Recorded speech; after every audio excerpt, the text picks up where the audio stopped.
You're tuned into the Dating Mechanic Show. Hi, I'm your host, Alicia Bennett, the Dating Mechanic, and today I have some special guests with me, and it's a special couple that is near and dear to my heart because I met them when they were like on their second date. And so we're going to talk to them today. They're married now, and we want to hear about all the newlywed things that they have been going through. So after these messages, we'll be back with Sharesse and Tony Claiborne.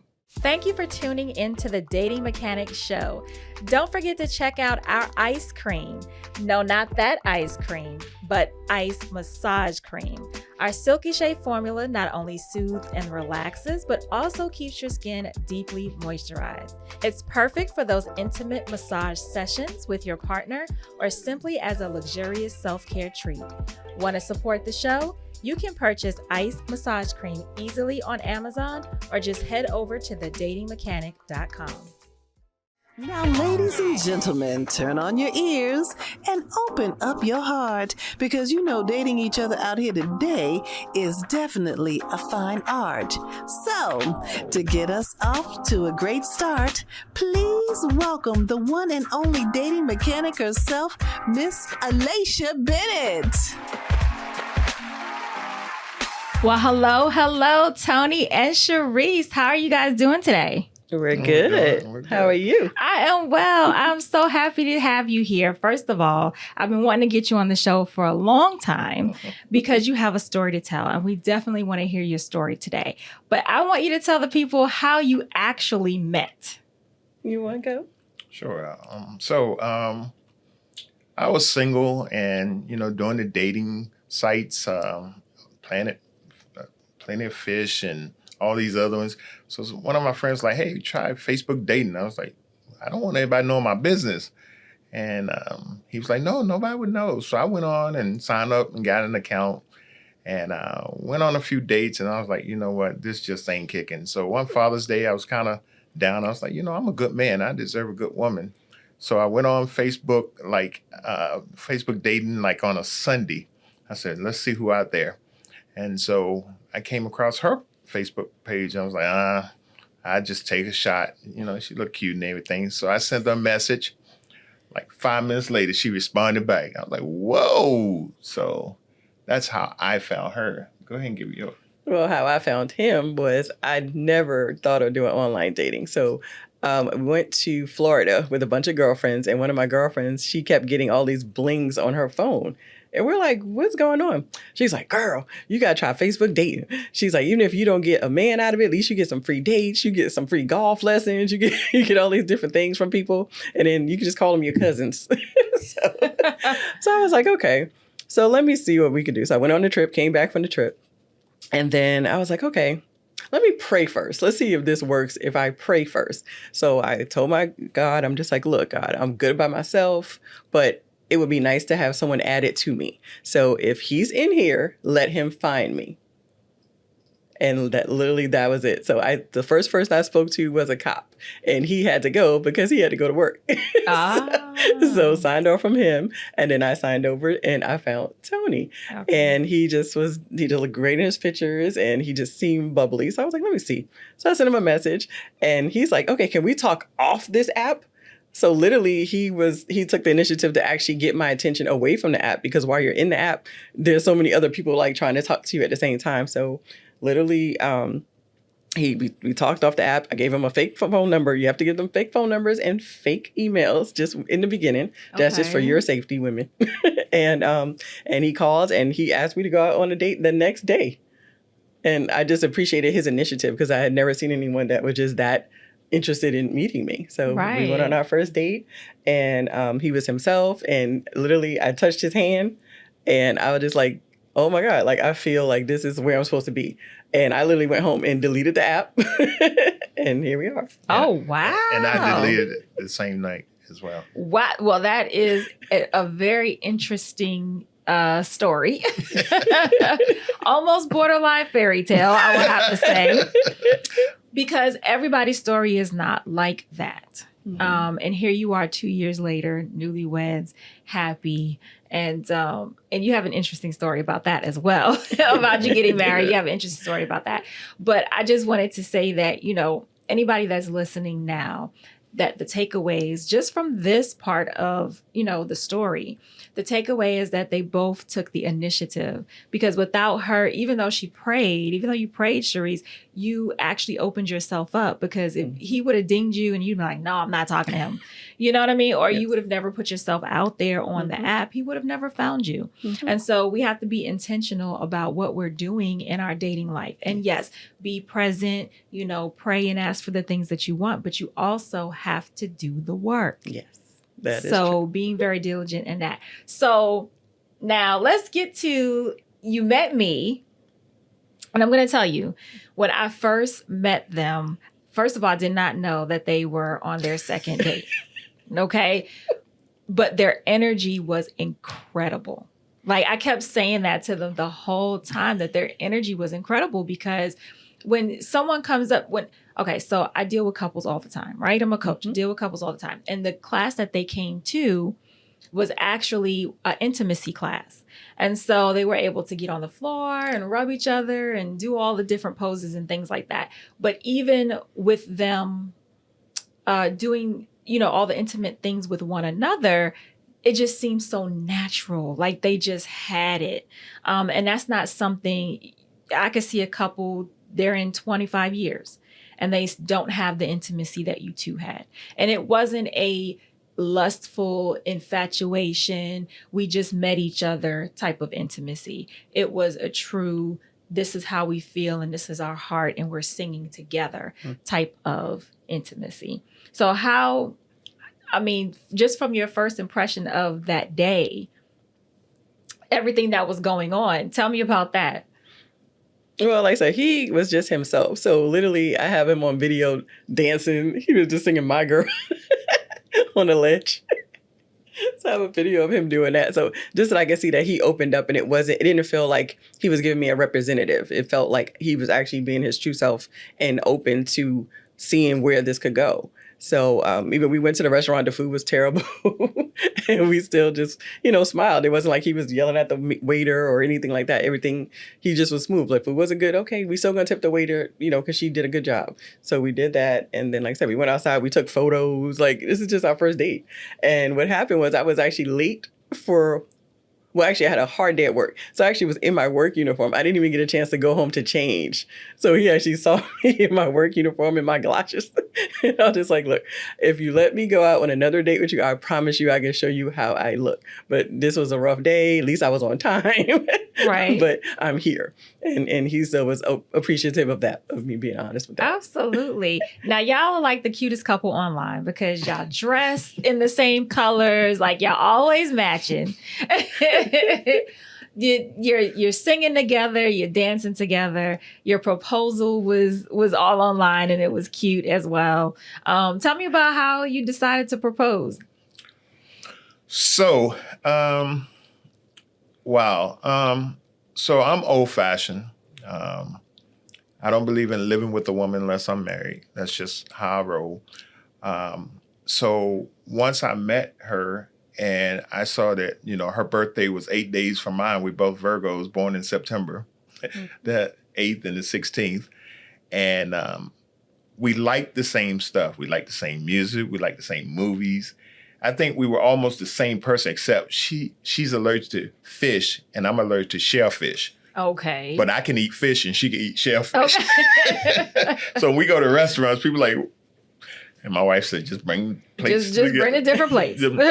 So when we got together, we enjoy spending time together.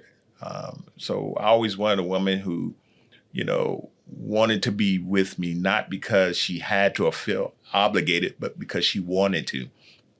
So this one over here put on her phone, we're going to get married 11/11. Oh. When was this? Was this the third date? This was like the third date. I was joking. No, it literally was a third date. Like, I had it in my phone. I'm like, I'm gonna marry this man 11/11/22. I just waiting for him to catch up. So I'm already there. Okay. So she didn't tell me this though. No. Okay. So anyway, so we started going on. So I was dating someone previous to her, and I had planned a vacation to Myrtle Beach. And so I told her, I said, hey, I know we just met, but I'm going on vacation by myself for a week. And she says, well, you don't have to go by yourself. And I was like, Okay. I was like, Scooby-Doo.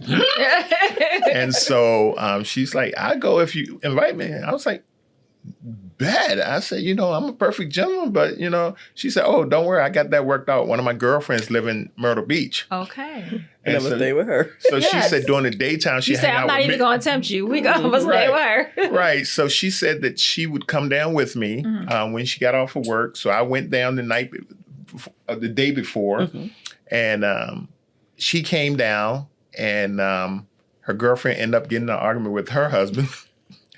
So her girlfriend ended up coming back to Virginia. Oh.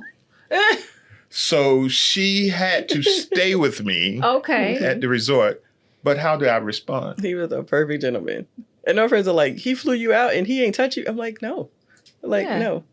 Yeah. Perfect gentleman. I never met anyone like that. I'm like, they exist. They do exist. Yeah. But normally guys, they don't even know your name. They don't know your favorite color, and they already trying to get in the bed. I'm just like, no, you got to get to know me first. So I was like, it was a difference to just see that. Like, he just was like space in the bed. Like, right. Clothes, yeah, like I just never seen anyone that was just that, I just felt that safe around him. Yes. And so when we got down there, I had a photo shoot for myself the next day.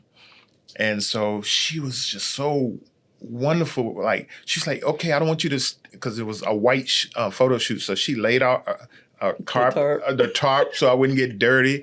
And then she was having me get dressed in all my outfits. And then the photographer said, oh, you going to get in? And she happened to have white on. She didn't know I was going to do a photo shoot. Happened to have white on. She just happened to have white on. So I was like, you want to be in a photo shoot? She was like, sure.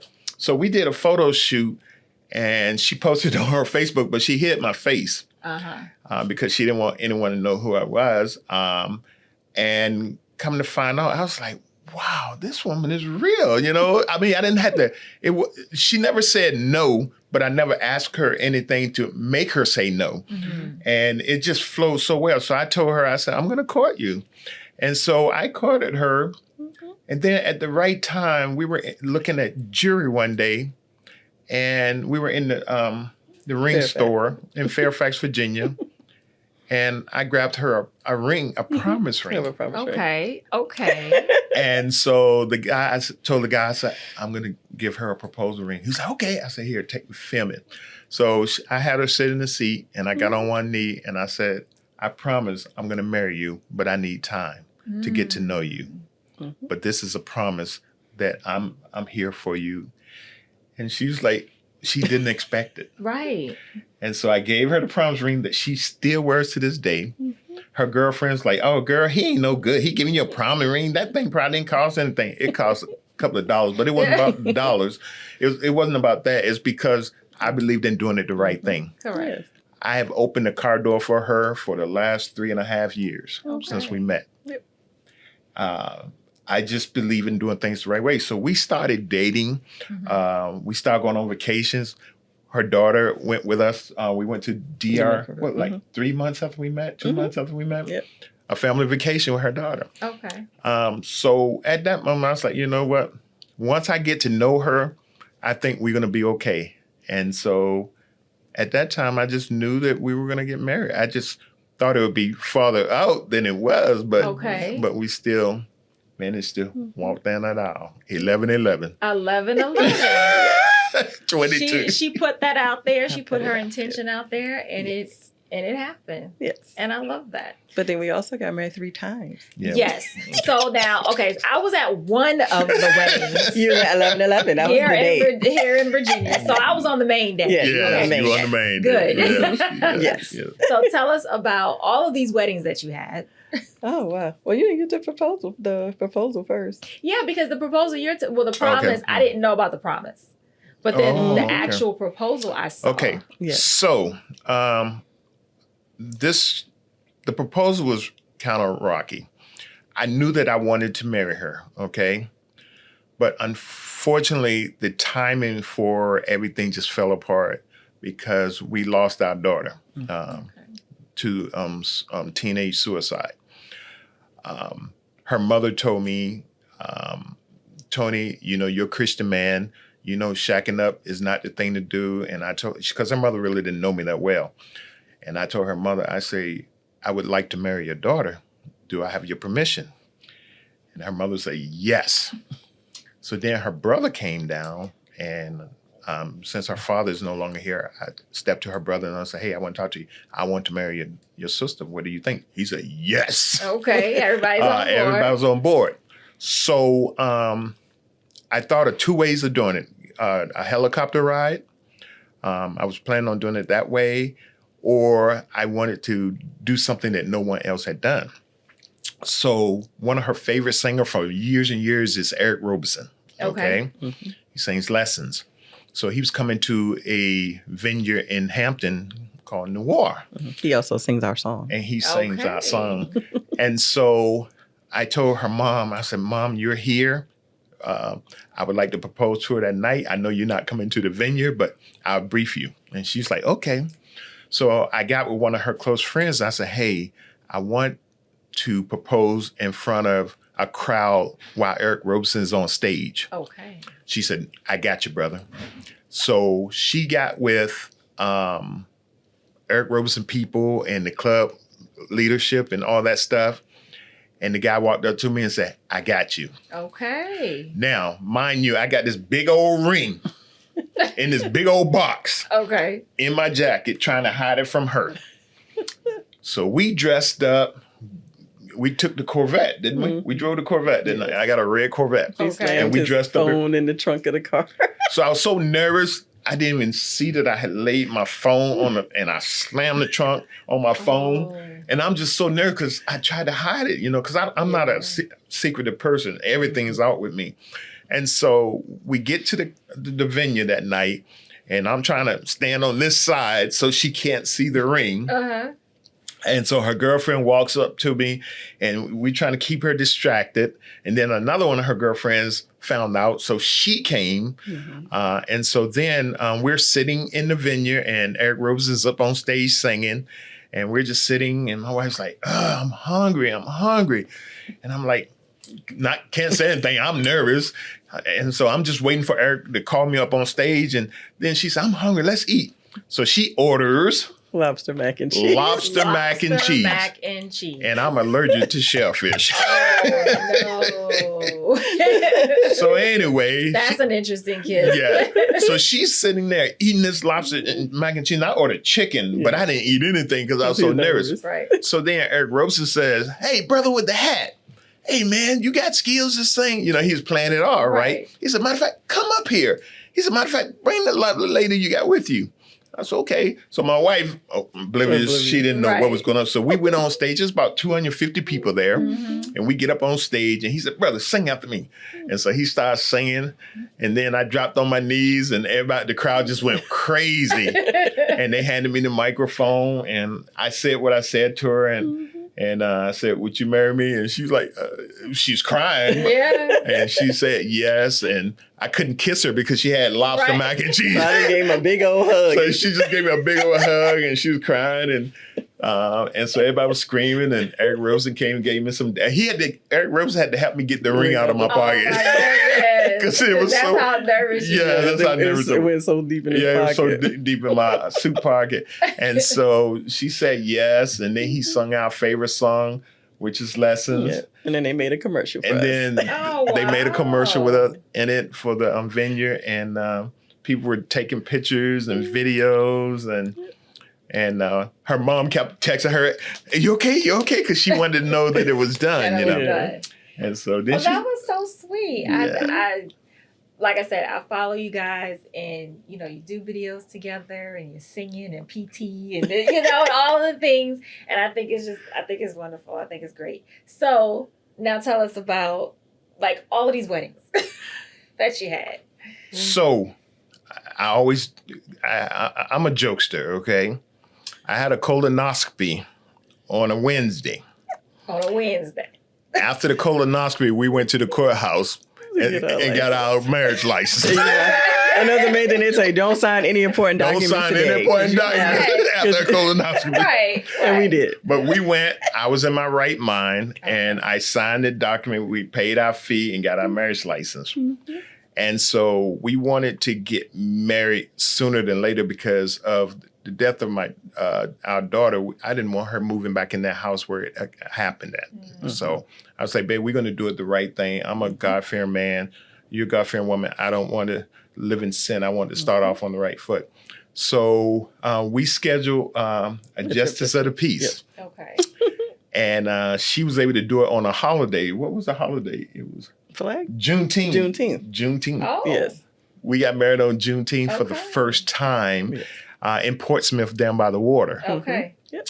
And we showed up and she's like, oh my, you guys are so dressed up. She's like, you have dress on, you have rings. We're like, how else you come here to get Yeah, married? she was really shocked, And so she asked us a little bit about ourselves, and she had two of her girlfriends show up for witnesses. Mm-hmm. And we went down by the water and we got married.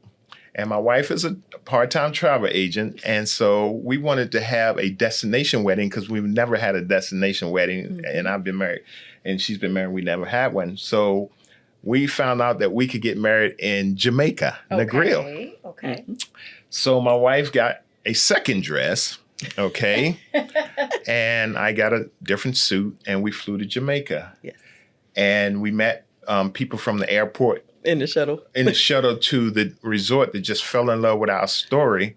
And so when we went to get married, they all showed up. They got dressed up and came. Awesome. So they were sitting down there, and then the staff at the resort, they fell in love with us. They fell in love with us, so they were at the wedding. Like they got off work and went to they got wedding. off a wedding. They got off of work and were at our wedding. Wow. And so the preacher who married us in Jamaica, he just fell in love with us. While she was getting off, I hired a nanny. She helped me like a wedding coordinator to help her get dressed and everything. And so when she came down, I was in tears because even though we were already married, it was just beautiful. The weather was right. It literally poured down raining until like 30 minutes before our wedding. And then the sun just came up. It was dry. Wow. Boats were passing by honking their horns as we was getting married. The music was on cue. It was just a perfect day. And so we got married again for the second time. In Jamaica. And and then we went and had a reception. We had a big old cake, just the two of us. Because they thought those people were coming and they didn't tell them where to go to get the cake. Gotcha. Right. So we don't know. So we had that. And then, of course, 11/11/22 was the big wedding that we had planned. And we only wanted 75 people. Okay. So to this day, people are mad that they weren't able to come. Oh, they'll be all right. So you were in that 75. Thank you so very we wanted much everyone that you there who blessed loved us and to fed into us, and not the people who were just like, y'all getting married too fast. What you doing? None of those people were there. Correct. Yes. You wanted people there that were going to support the business. Yes. Exactly. And so we ended up doing that, and we planned the whole wedding ourselves. Mm-hmm. We paid for the whole wedding ourselves. Yep. And we think it just turned out phenomenal. Yeah. Awesome. It turned out phenomenal. It's a great story. All the stories are great stories, but it's good to see that there are people who are not the bitter people online. Mm-hmm. Yes. And that there are people out there that want to get married. There are people out there that, still honor just marriage and relationship and getting together and being together and just really wanting to honor that union. Mm-hmm. Where if you're listening right now, don't think that the bitter people on social media are the majority. Mm-hmm. They truly are not. People really do want to get married. They really do want to have great relationships. Yes. You have to want it, though. Yes. So it's funny you would mention that because without calling names, it was someone who told my wife about the Facebook dating, and then she told them about me. Mm-hmm. And this exact person went into Facebook and DM'd me saying, hey, you're handsome, you're cute. and I'm friends with her on Facebook. And so this person was trying to holler at me. And Did they know? Or they didn't She know? had to know. Oh, okay. she said she showed her a picture of me. Oh, okay. She was the only person that saw his face. Oh, okay. So yes.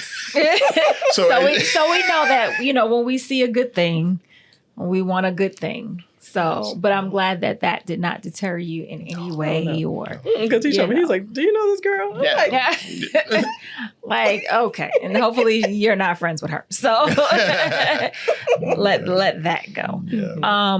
So you did mention something about losing a daughter. Yes. And, I do know about the situation and how did that, because that was before you got married. Yes. So how did that weigh on the relationship itself with everything going on?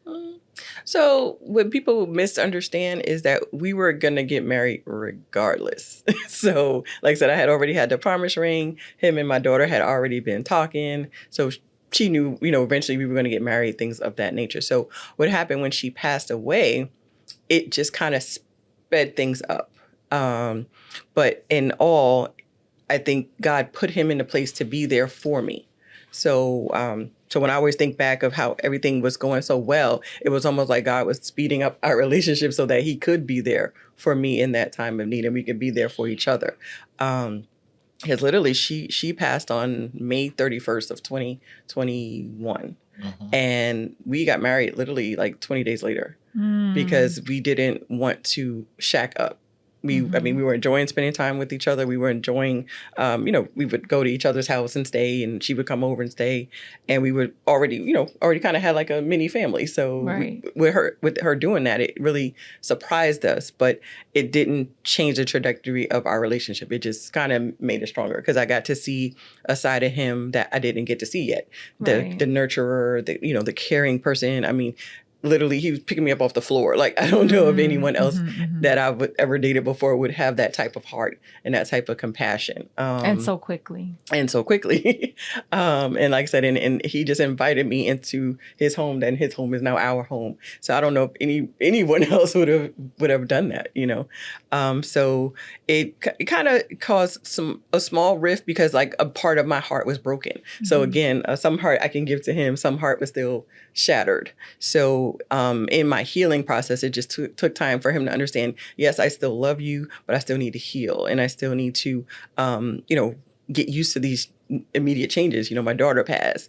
I have to sell my house now. Oh, now I'm moving into your house. Now I have a new job. Like it was just so much at one time. A lot of changes at one time. So literally, we just made sure we got into therapy. I had therapy for myself, therapy for our marriage, just to make sure that we were doing everything in the right path and making sure we were healing together and just trying to just move forward. So yeah, we lost a lot of friends because a lot of people just really thought that we got married too fast. I'm like, how could you tell us what we're doing? Like, I already have a promise ring. We've already been talking about marriage. My daughter doing this is what she chose to do.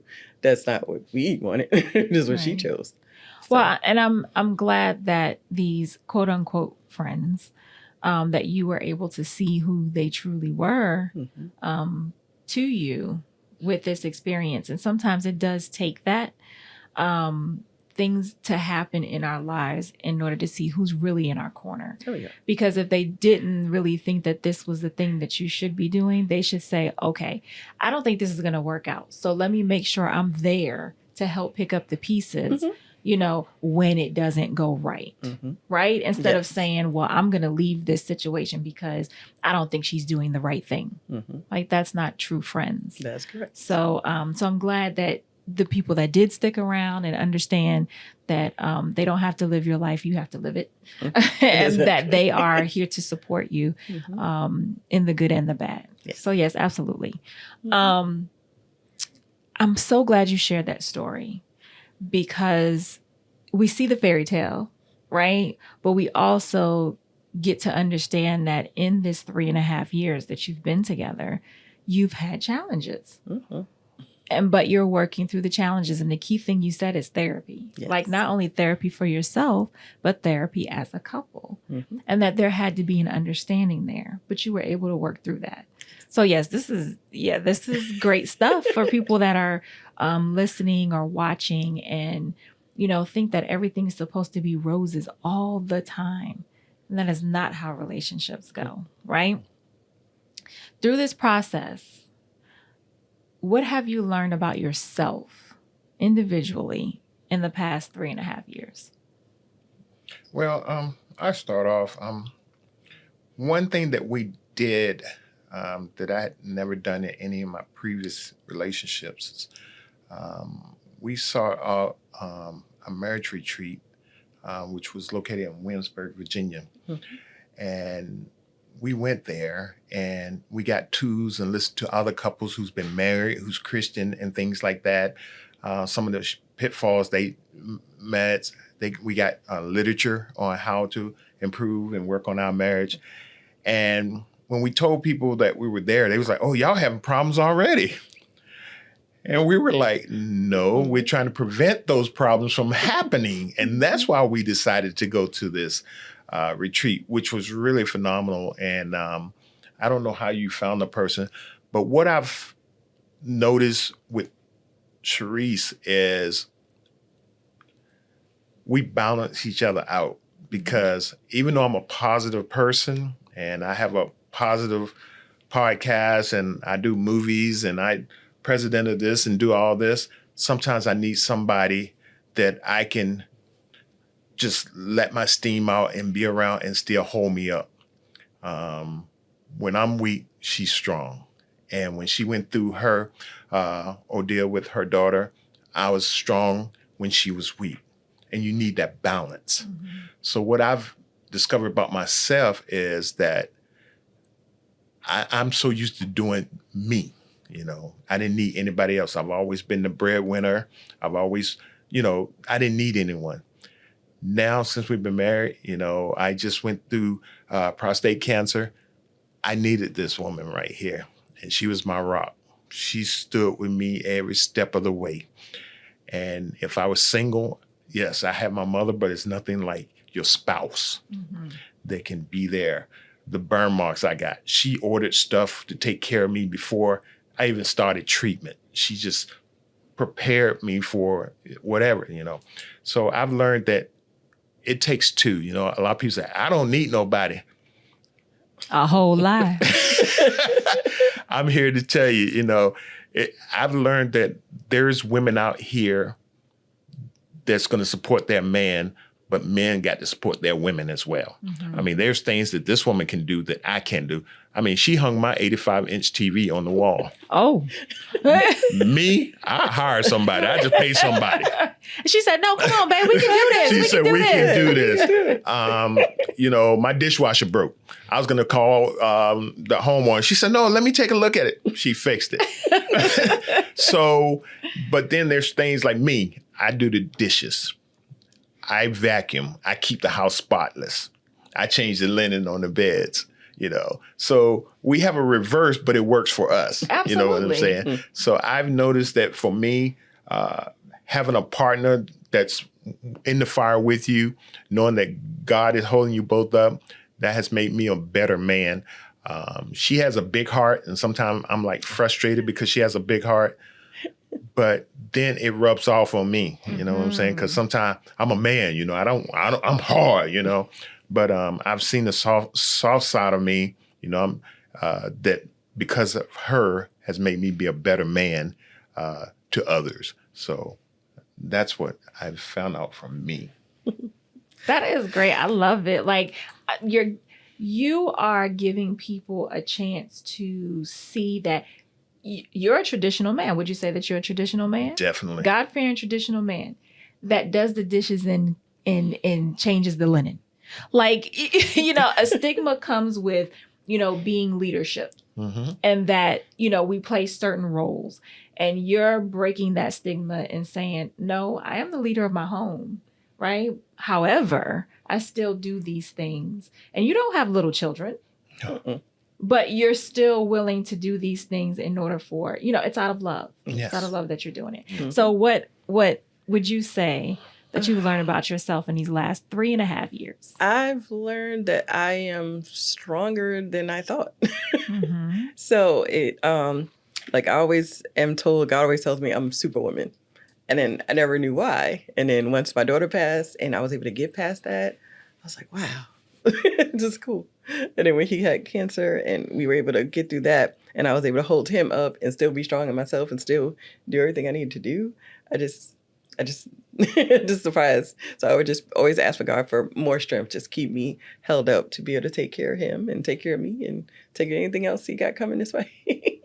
Yeah, that's good. That's great. Like, we never know how strong we are until the storms come in our life, and we have to be strong. Mm-hmm. We have to pick up the pieces. We have to move on, mm-hmm. right? And like you said, but having a partner is like having someone by your side that you know that you can count on. Now, I'm not talking about these fly-by-night people, and I'm not talking about, I'm talking about really trusting someone, right? Mm-hmm.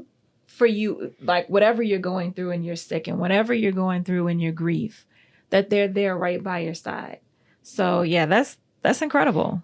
That's incredible. You know what is positive that I want to share to the listeners is when we did marriage counseling, we didn't do it because we had issues. We wanted to do it because we wanted to better ourselves and prepare. So if we run into that situation, we know how to react.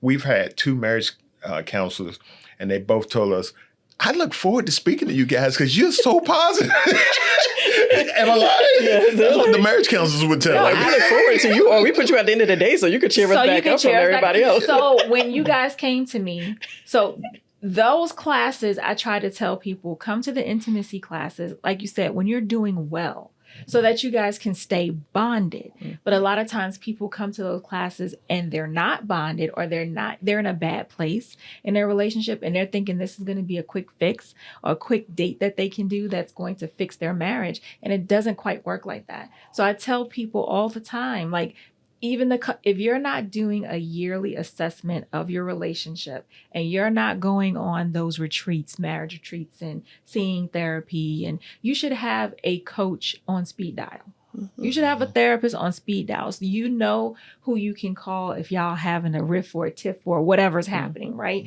We can't figure this out. Let's talk to somebody that's going to help us through it so that we can make a decision, mm-hmm. right? Yep. Not family, not friends, mm-hmm. not Facebook, mm-hmm. but being able to have someone who is going to listen to both sides of the issue, mm-hmm. and help you through it. Not tell you what to do, mm-hmm. but help you actually through it. So yeah, if you're listening to this, you make a very great point. If you're doing it when you're in crisis, it's too late. Too late. Mm-hmm. Yep. Crisis is too late. You have to do the preventative maintenance, mm-hmm. so that you're not in that spot. Or if you find yourself in that spot, you know how to get out of it. Yeah. Yes, absolutely. And even part of our preventative maintenance, we do a Bible plan on relationships every morning. And then when we're doing fasting with the church, we do one in an evening as well, just so that we always go to bed kind of with a clear mind and something to talk about before we go to bed.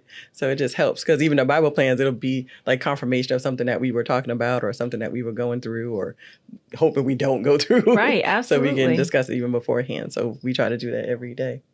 Oh, and yeah. He never lets me leave the house without prayer. So we pray every day before we leave the house and before we go to bed. So consistency in what you're doing, mm-hmm. is, and whatever that is, we may have some people that are listening that are not religious or they're not spiritual, but having that consistency, you don't have to be spiritual or religious to kiss your mate by, every day, and making mm-hmm. sure that you're saying kind words to that person on a daily basis.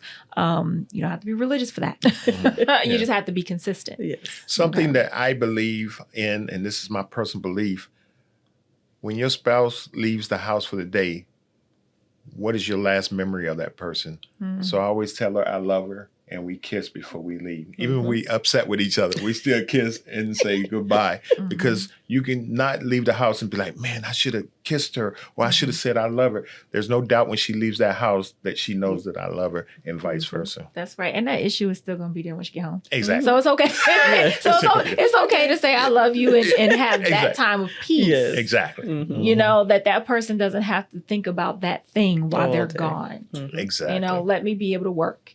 Let me be able to, move around without having to have that pinned up, well, do they love me still? Or do, you know what I mean? Type of attitude. Right. Absolutely. So all of the questions I have, I think that we have gone through this just by talking. But this is an interesting one that I'd like to know. Specifically, how do you support each other's personal growth and your individual interests? Because you do a lot together. You dress together. You do a show on YouTube together. Those type of things. But how do you support each other on an individual basis? And it might be something that you don't like doing, but she likes doing, or something that she's interested in. How do you do that? And that's what we have. So when we first met, I was a hardcore line dancer. That's what I do. What they call it soul line dancing. So that's what I was doing. And then I was just like, you want to come? And sometimes he'll say yes, and sometimes he'll say no, but he'll support if I'm going to go do it. And then for him, he was actually in a Corvette club. And I'm just like, I don't even know nothing about cars. Like, yeah. So I joined the Corvette club. So now I'm like the webmaster. Wow. I'm the backup secretary, the activities director. So okay. I actually help out with everything, even though this is, something that he did. And so he does something I like and I do something he likes. Okay. Also, in her personal growth, she's a jack of all trades. She knows how to make cups. She knows how to make T-shirts. So some of those T-shirts you see, she makes. That's not my cup of tea, but she'll always say, will you sit in here with me? So I will sit in the room with her while she's making shirts for people or for presents or whatever. So I do support her as far as, the things she do. When she's doing her travel agency stuff, I sit there and I listen. If she needs me to add up something, I do it. So as far as that, whenever she was looking for other jobs, she would come to me and say, baby, I'm not happy here. I would like to go somewhere else. And we would talk about, we pray about, and then she would go and get another occupation. I was very supportive. With me, like she said, I do a lot, whenever I'm acting. When I had a movie premiere in Phoebus, and she came, she was there supportive. I'm the president of Corvette Club. I made her the webmaster. So she's very supportive as far as my individual growth. Because of this cancer, I told her I've gained weight, but I want to lose weight. So she likes to play the Wii to lose weight, just dancing. Me, I like to hit the pavement. So it's just, you got to learn to balance each other out. And, yes. And I always told her, if you need space, let me know. And if I need space, she'll let me know. It's been working well. Yeah. Yeah. I love it. I love seeing happy couples, but I love seeing Black happy couples, especially. Yes. Okay. But just showing people that it's possible.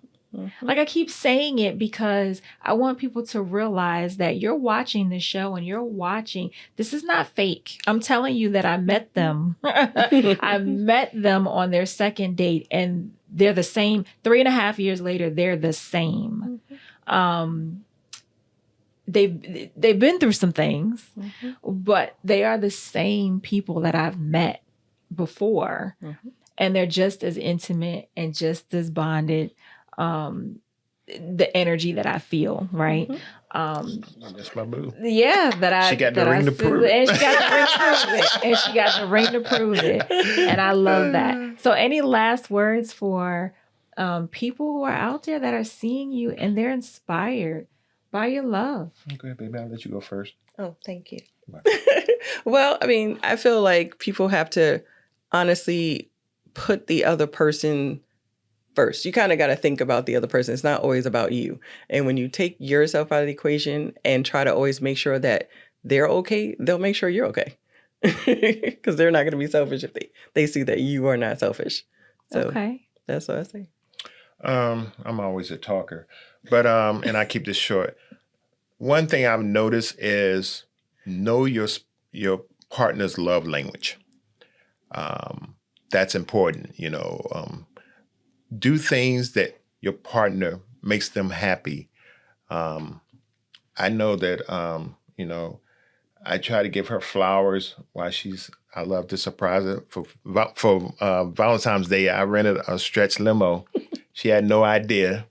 I told her we was going to dinner, and I had rose petals from the house all the way to the limo, and that made her happy.